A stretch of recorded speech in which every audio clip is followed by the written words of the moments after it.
Ça n'a l'air de rien, mais c'est le dernier atterrissage de l'Alouette sur l'aéroport de Bron. L'hélico mythique de la gendarmerie effectuait son dernier vol au-dessus de Lyon ce matin, plus de 45 ans après le premier en 1963. L'occasion pour tous les gendarmes du Rhône de lui rendre un dernier hommage. Et c'est toute une époque qui se termine pour nous. L'Alouette Rhône était très attachée. On lui donnait un petit surnom d'ailleurs. Chacun avait un petit peu une manière de lui parler. Et pour nous, 1963-2009, c'est 46 ans d'histoire qui se terminent. Il faut dire que l'Alouette ne ressemble pas vraiment aux autres hélicoptères. Avec sa forme toute particulière, son cockpit très large, il pouvait accueillir à la fois 2 civières et 2 médecins à son bord. Son histoire est donc associée à celle des missions de sauvetage de la gendarmerie, et notamment en montagne.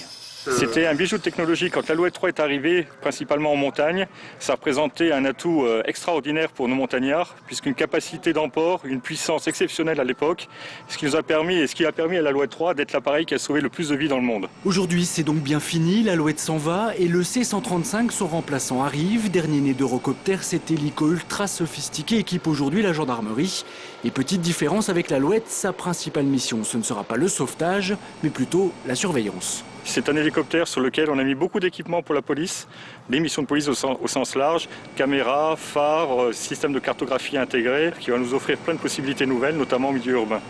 Ça me permet de pouvoir venir en appui aux unités de terrain au sol, en les appuyant avec le phare lors des missions de nuit et en filmant, on va dire, lorsqu'il y a des recherches, que ce soit de personnes, de malfaiteurs.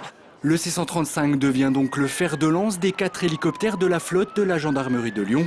Chaque année, ce groupe de formation aérienne effectue environ 2000 heures de vol sur toute la région Rhône-Alpes.